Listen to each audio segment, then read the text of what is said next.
Welcome back everyone, as always I am Lovenji and this is a walkthrough of Populous the Beginning.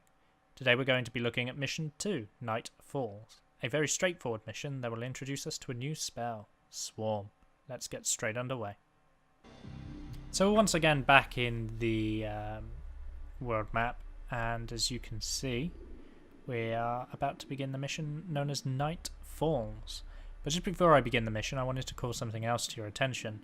As you can see that Mission 1 is actually a different planet within a solar system. And as we go through all the missions, all these different planets will unlock. Once again, I'm going to let the flyby mode play through and show us the map. You can skip flyby mode by pushing the space bar. But for the first couple of missions, I let it play through, just to show us what's going on. So it's introducing us to totem poles. Totem poles cast spells somewhere in the world. You can see there the Swarm spell, which is hidden behind another Vault of Knowledge, which we saw in the last mission.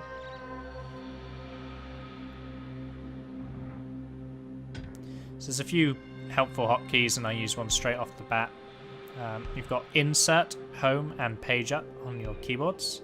Insert will take you to the buildings control panel. Home will take you to the spells control panel, also selecting the shaman defaults to the spells control panel. And the page up key will take you to the followers panel, which will display a number of items of information surrounding your followers. How many are following you, whether they're working, whether they're guarding, whether they're in boats or balloons, which, spoiler, come later on in the game. So as with any RTS, we're doing our standards, build up your base, and by praying to that totem it's actually cast a land bridge for us, which is very helpful because it's connected the land to the totem. I just showed off very quickly that by hitting the greater than key you will zoom to shaman, and then hitting the H key you will go back to the reincarnation site. There's a couple of hotkeys that are helpful for navigation with this map. It's very interesting, they added some rather sophisticated hotkeys and at the same time missed some very obvious ones. So there's no attack move and there's no control groups, but there is a zoom to shaman and a zoom to reincarnation site. This is the encyclopedia. You get it by clicking the little question mark and it will show you damage, mana cost of spells, building hit points, building requirements, as well as unit strength. It's a lot of reading, so I won't be showing it to you guys. I'd rather just be explaining it as we go along. But I just thought I'd let you know it's there in case you wanted to try the game and explore it for yourself. Quick way to build huts is to assign 2 followers to them instead of the 3 or the requested 6. When a hut's built, provided you're not way over your max population, the hut will provide extra population and be ready to spawn another brave immediately after the hut is completed. So 2 braves building a hut will fill the hut because the hut will spawn the 3rd brave, and that will fill it up. In multiplayer, and yes there is a multiplayer, people will actually use 1 brave per hut just to build as many huts as physically possible. But right now we're just sort of maintaining our village. By using Shift and Plus you can increase the game speed. That's actually built into the game, so not a form of cheating. And Shift Minus will decrease the speed again. And I use that a number of times while base building just to increase the speed.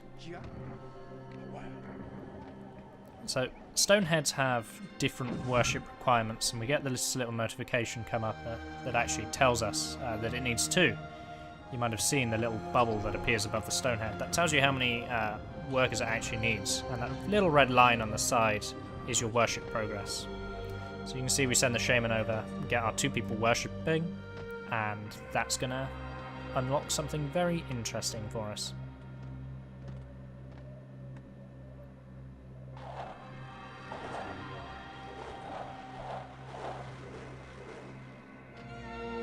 So again, I was just playing around with the hotkeys, getting a little bored. These early missions are very, very simple, but the Stonehead has unlocked the Tornado spell for us. Tornado is very, very good at destroying buildings. As it says, you can destroy the enemy buildings before they have a chance to react, and it literally does just tear wood stages off of buildings. If you're an AI shaman, it also does wonders against armies. I can never make it happen, but you'll find in later missions enemy tornadoes will do a wonderful job at somehow just randomly picking off my shaman. We're going to collect all 3 of the tornadoes here. So the shaman is a very powerful unit. You may have seen, whilst she can't fight particularly well, her access to spells makes her very much a super unit. And what we could do is just grab the shaman with the use of the fireball and a couple of other nifty little tricks, win the mission straight away. I'm not doing that just because I want to be able to demonstrate to you how the game wants you to play it a little bit. Missions 3 and 4, I will be showing you just how quickly we can clear some of these missions, because mission 3 is particularly awkward. It's one of those missions that augments difficulty just by unfair advantage than any actual difficulty. But it's also a very early mission, so you can't really blame the game for that. So we're just building up our warrior training hut. If you don't remember, warriors are very, very potent fighting units. We're going to grab a handful of them to be able to destroy the tribe here. You may notice that this tribe is a different colour to the previous tribe, and you won't see her in this mission. But the shaman's mask is actually a different shape for every tribe as well. Cool little touches that they put in. So the green tribe is called the Matak tribe. The yellow tribe, which you have not met yet, are called the Chumara tribe. And the very first tribe we fought, the red tribe, they are the Dakini tribe. Believe it or not, the blue tribe actually goes unnamed throughout the whole game, and even with the expansion pack that they made, nobody ever named the blue tribe. So they are just called Player Tribe, or Blue Tribe.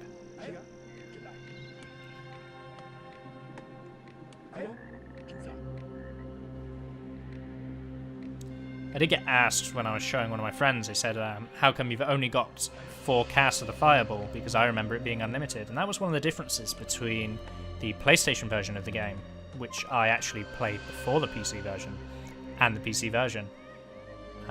In the PlayStation version, I suppose because it was a console, to make the game slightly more manageable, it actually gave you unlimited casts of the blast spell, so you could just hammer away with the blast spell.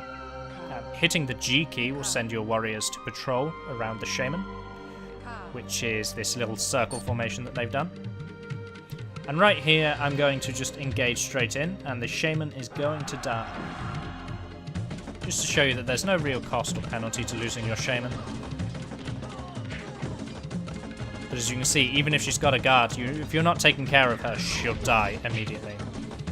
So long as you've got followers, the shaman will respawn at the reincarnation site. That applies to both you and the enemy, so don't just think killing the enemy shaman is going to give you some strong advantage. It certainly helps when she's attacking you, but doesn't guarantee a victory. As you can see, warriors have absolutely no problem tearing down buildings, and that's why you always want some in your army. The main way of removing wood stages without spells is going to be these guys. And we'll be utilising that throughout the campaign.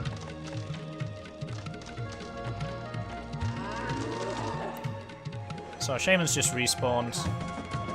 I did a wonderful job of hotkeying straight over to her and looking super flashy, and then actually failing to select her, which left me with a little bit of egg on my face. I'm just making sure each of the huts are full. Idling Braves actually fail to generate mana for you, whereas Working Braves will generate some mana, and Resting Braves in huts will generate lots of mana. Mana management isn't particularly important when you only have one spell, but later on you'll start to see why it's so important. Here I charge the warriors, expecting her to give us a live demonstration of the Swarm spell. What you'll find is my warriors go through these men like butter, And she attempts to give us a demonstration of the swarm spell by missing all 4 casts. You'll see some bees eventually go over there and will scare my warriors, but I decide to give a demonstration myself because I unlocked it from the Vault of Knowledge. We're just using the tornado here to completely remove these structures. You can see my men running around in the horizon, a little bit scared, a little bit terrified. Here we go. That's the swarm spell. It deals a very negligible amount of damage, but causes the player to lose control of those units. So you can't actually select them when they're running around and screaming like that.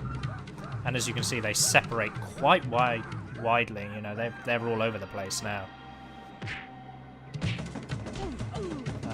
I'm going to be calling that spell bees all the time. I'm aware it's more likely to be hornets or locusts, you know, something more biblical. It's just called swarm, but the buzzing sound is very annoying, so I've always referred to them as bees.